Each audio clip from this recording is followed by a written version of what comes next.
It's just such an honor to be here. I can't tell you, over the years when I look at Alabama football, what it means and what it stands for, and just constantly at the top, at the top, and to be the next head coach here is something special. I take it as a huge privilege. I understand the responsibility to everyone involved who's built it to what it is, and looking forward to building on what is a program that's in a great place right now. And we have certainly some challenges as far as just understanding times when you have change and things like that. That there's questions people may have and players might have, but I'm looking forward to recruiting our team right now and helping them understand that this is going to be an awesome journey, and can't wait to roll up the sleeves and get this staff together, and we'll work on doing that as quickly and swiftly as possible. But looking forward to each and every day, all the challenges and exciting things that are going to come our way. Okay, we're going to start with one question time. We'll start with Ryan right here. Hey, doing, Coach. Welcome to Tuscaloosa. Ryan Hennessy, NBC 13 in Birmingham. A lot of people throughout the years, there's been talk, who's going to replace Nick Saban? Why do you feel you're the guy? And how do you, I don't even know if the word replace is a word that you could use, but how do you fill those shoes after Nick Saban? Yeah, you just said two things that I think are impossible, right?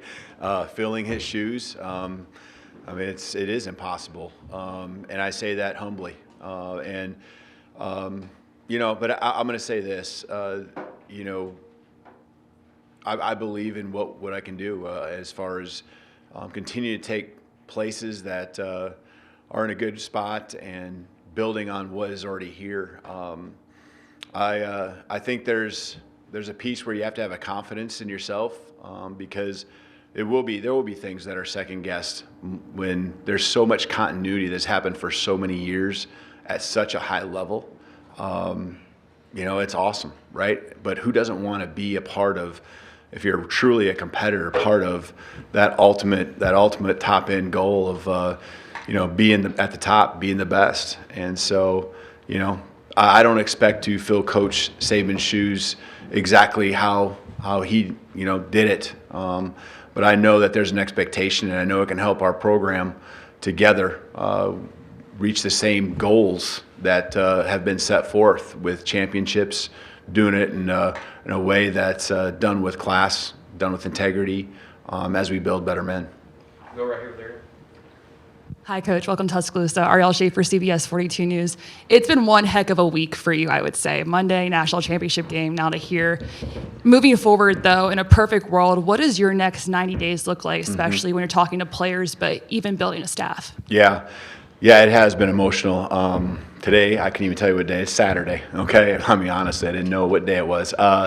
Wednesday, 2 days after the national championship, I shared with the team last night that I woke up that morning and I probably felt a lot like they did a couple weeks ago.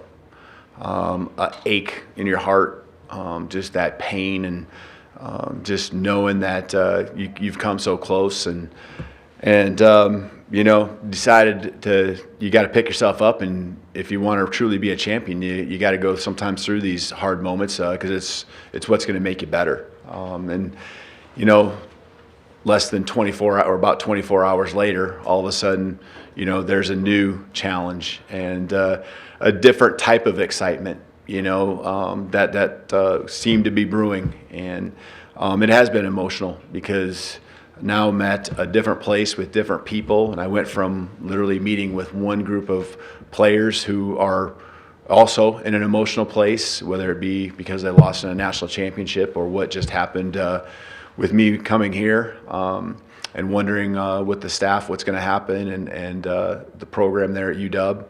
But it's part of life, and I think it's our response. And I challenge those guys just like I'm going to challenge our guys here to just stay the course and keep the faith. And that's what I've lived my life by, is just understanding that whatever comes your way, good, bad, just continue to focus on the moment, be in the present, do everything you can that day to be the best you can be, lead yourself, bring others with you.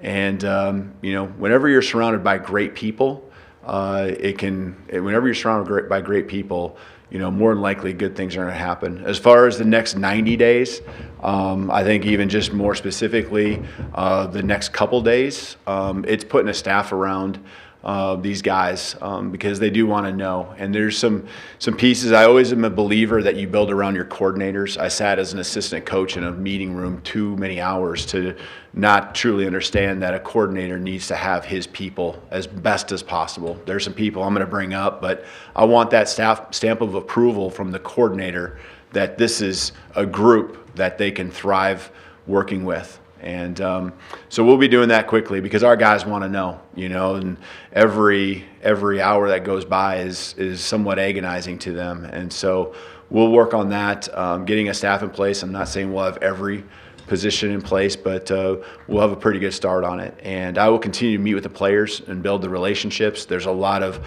recruiting that goes on, but first and foremost, the recruiting needs to happen within this team and getting them to buy in. And in the world today and how easy it is to jump from one place to another, this is, I'm just to be frank with you, this is a time when people try to take advantage of that. And that's the competitive world we live in, and I understand that. And so recruiting our own roster is first and foremost, and then the recruitment of, those that, have the interest, maybe are committed, maybe haven't signed, kind of just touching base with all of them and making sure, I understand and have a good understanding of what that is all out there. I understand spring ball's down the road, and organization I think is one of my greatest strengths, and we'll have a day-to-day organization that's 12 months out in every area to support our guys.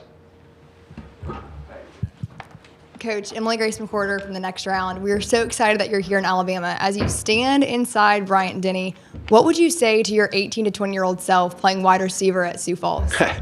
Yeah, he would have never thought anything like this was ever possible. And, I think that's what I love about my journey is that it was never about getting to a place like Alabama.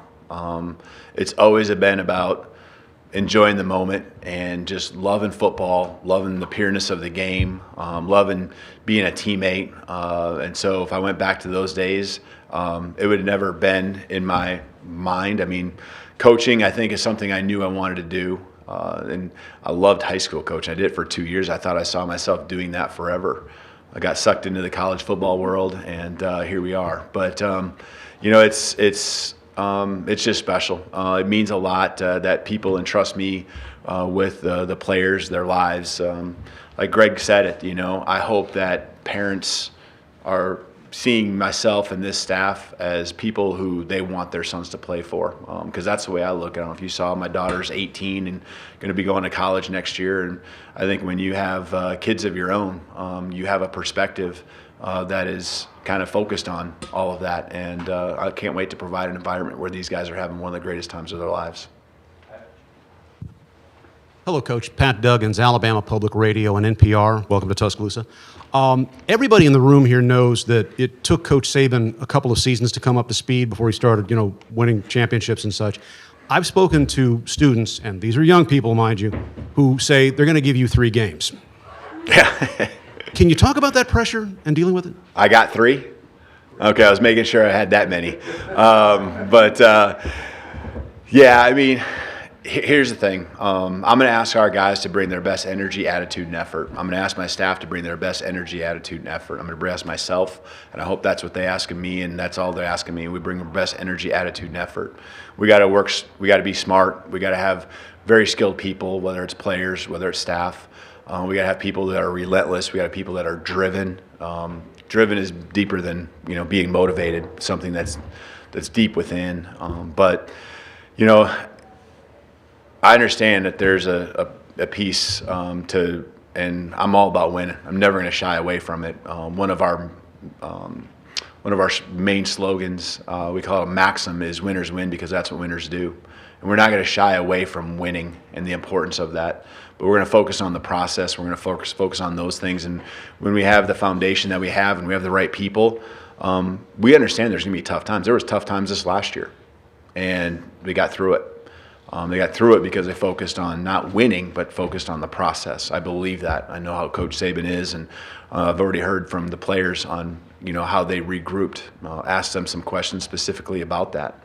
And so all my experiences, I think, lend to being able to handle. I was in a program, and when you're at small college, it's not seen by as many people, and there's not as many voices. But I will tell you this, that your desire to win and the amount of effort you put into trying to win a championship, it's not any different. Because if you're focused on having this experience for the kids and them hosting a trophy, you pour everything into it, and it just hurts just as bad if you fall short. And so, we'll pour everything into these guys, and we'll focus on the process. We'll have a foundation of understanding how we're going to respond to adversity when it comes, because we understand that that's part of it as well. Two more, Ryan Brown. Coach Ryan Brown from the next round. You mentioned upstairs that this is one of, if not the only job you would have left Washington for. To the best of your memory, can you recount the moment you were first told Alabama was interested in you following Nick Saban and your reaction to that? Yeah, I think it was, the announcement and later that evening, and understand I didn't even get a chance to talk to Greg at that time yet, but just that there might be some interest. And it's not even the rumors and things that you hear and see. You hear about them quickly, right, because everyone's paying attention to it. It gets to you in a lot of different ways. But, obviously the opportunity and planning to get the chance to meet on Thursday, I think, was something that I was really excited about. And I think what I really always hope for in these situations is, yes, I mean, this is a spot I wanted to be, but I think most importantly it's about making sure that my values are the same values that Alabama has, and the process and the things that I want are the same things that Alabama wants, and making sure that Greg and I jived in a way where we feel great about locking arms and taking on the fights together. And I saw that when I met with him. I feel extremely confident in how passionate he is about UW, about Alabama, and everything that happens here. And so I can't wait to go through this journey. I talk about journey a lot. It means a lot to me because I think that's what we're all on. Thank you. Okay. I'm sorry, Coach. Last one right here, guys. I know there's more, but he's on a tight schedule today. Coach, congrats right here. Nick Brooks with WTVY down in Dothan. Obviously, a lot of fans showing out at the airport yesterday. A lot of excitement. What do you have to say for some other fans who are still getting to know you and trying to get excited for you as the next head coach after 17 years with Coach Saban? Yeah, I think be all in, right? I'm going to tell my guys that, not just I had a coach that I really learned a lot from. And when we were trying to build a program one time, he challenged his guys to, not like dip your toe in the water to see how cold it is, right? We either at a pool or whatever it might be. He's like, just jump all in. And that's what I need our players to do. But that's also what we need our fans to do. We need you all in. I can promise you that we'll have extremely competent people, coaching staff, off the field staff, all working together. Very cohesive unit, bring it all together, and that all together piece is, everyone here, the fan base, working together and being all in, and not just trying to test the waters and kind of trying to figure out if they want to be a part of this or not.